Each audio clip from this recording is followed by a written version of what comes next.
Mischief जो कि section 324 of BNS का हिस्सा है।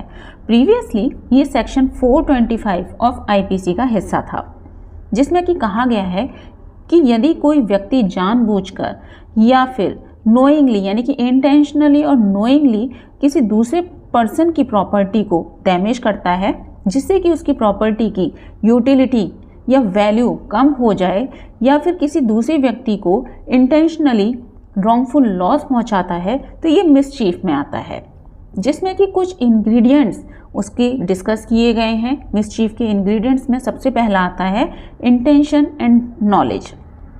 अगर किसी व्यक्ति के द्वारा इंटेंशनली और नॉइंगली दूसरे व्यक्ति को रॉन्गफुल लॉस पहुंचाया जा रहा है, तो ये मिसचीफ है।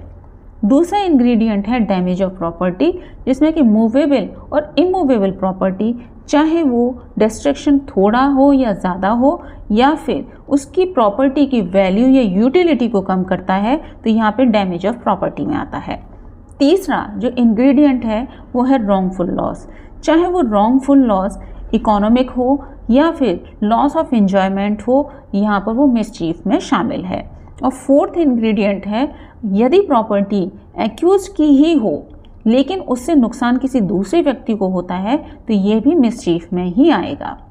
यहाँ पे कुछ ऐसे पॉइंट्स भी हैं जो कि मिसचीफ में शामिल नहीं हैं, जिसमें पहला पॉइंट है कि अगर कोई कार्य एक्सीडेंटली या नेग्लिजेंटली किया गया है तो वो मिसचीफ नहीं है। दूसरा, बोनाफाइडली एक्ट्स मिसचीफ में नहीं आते हैं। और थर्ड, मेंस रिया एसेंशियल है। अब इसको हम एग्जाम्पल से समझते हैं। ए जो कि बी से बदला लेने के लिए बी की खड़ी फसल में आग लगा देता है, तो यहाँ पर ए इंटेंशनली बी को रॉन्गफुल लॉस पहुँचाने के लिए बी की खड़ी फसल में आग लगाता है, उसको प्रॉपर्टी को डैमेज करता है, तो यहाँ पर ये हो गया मिसचीफ।